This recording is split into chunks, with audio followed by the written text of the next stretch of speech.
Hero bagenzi, mumeze neza, muguwe neza. Uno musi sije dufise ni ngo ni gute ushobora guformata telefone yawe. Abantu benshi barahora bavyibaza ibintu vyoroshe nk'ibi. Ngo telefone yanje iraganda, simbona ingene noshobora gukuramwo ibintu vyose nihuse. Simbona ingene amaparametre hagemwe ibintu ngo ntashobora gukuramwo, ni gute vyovayo. Utubazo nk'utwo nyene tworoshe. Reka rero duhere kw'iyo ntango, hanyuma izindi video muzozibona zo guformatanya izindi telefone yagiyemwo code. Aha ni mu gihe ata code irimwo, muvyibuke. Reka tuje muri parametre turabe uko bimeze. Ukubitira muri parametre, hama ugaca wandika muri recherche réinitialiser.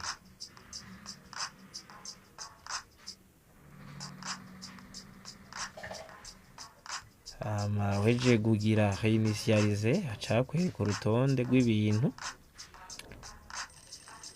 harimwo réinitialiser le téléphone.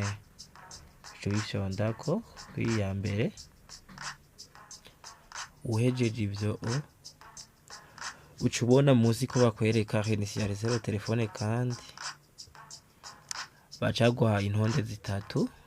Hambere handitse ngo réinitialiser les paramètres wifi. Ushobora gusubiramwo urutonde rwa wifi yamba vyahora bigenda nabi bicikagurika kuri wifi canke bimeze ukundi. Urashobora guca ngaho onye musi kuri utu tuntu tutabona hacandika ko réinitialiser wifi mobile et bluetooth. Ivyo urashobora navyo nyene kubikora. Aha ni mu gihe ushaka guinitializa wifi canke telefone nyezina canke bluetooth. Ibi byose bijanye na rezo urashobora kubisubiramwo bushasha, bigatangura bushasha. Nyamba rezo yahora yirukanga mugabo itiruka, ivyo urashobora kubikora igasubira bushasha. Reka rero je tuja no kuri aha kabiri, naho havuga ngo réinitialiser les préférences. Ufyenze kwa aka kantu baca kwerekana urutonde ngene boshobora guréinitializa ibintu. Handitse ngo toutes les préférences suivantes seront réinitialisées.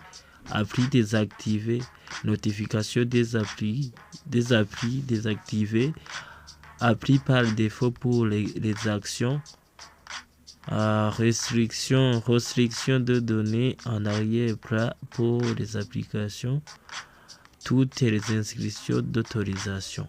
Ivyo nibishobora guca bisubiramwo bushasha bigatangura nk'uko vyamye kera.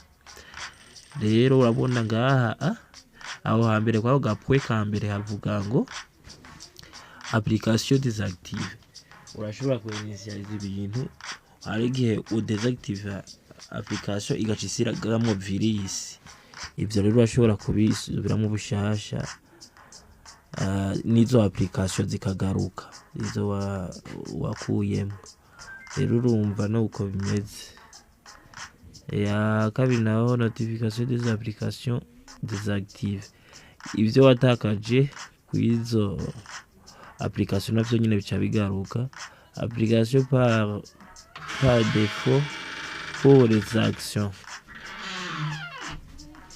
Ivyo byose birashobora kugira guca bigaruka ivyo ushaka kugira mu ivyo byose bine.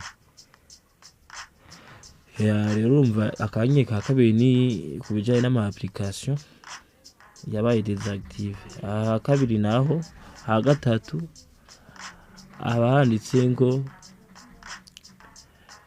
abanditse ko yuko ushobora kugira kwefasa ibintu byose biri muri telefone bitakoranwe na telefone. Votre compte Google nyine ushobora kuyisubiramo bushasha. Les données, paramètres du système des applications, les applications téléchargées, la musique, les photos, les autres données utilisateurs ni ivyo vyose ukoresha biri muri telefone. Aha munsi uca wandika ko effacer toutes les données wamaze kubitahura ivyo bakubwiye hejuru. Rero niho uca ufyonda gaca bisubiramwo bushasha. Rero aha hose urabona n'aha kabiri yuko uca ugira réinitialiser. Aha mbere nawe uca ugira ngo réinitialiser mu gihe watahuye ivyo bariko barakubwira. Kari ako kantu rero koroshe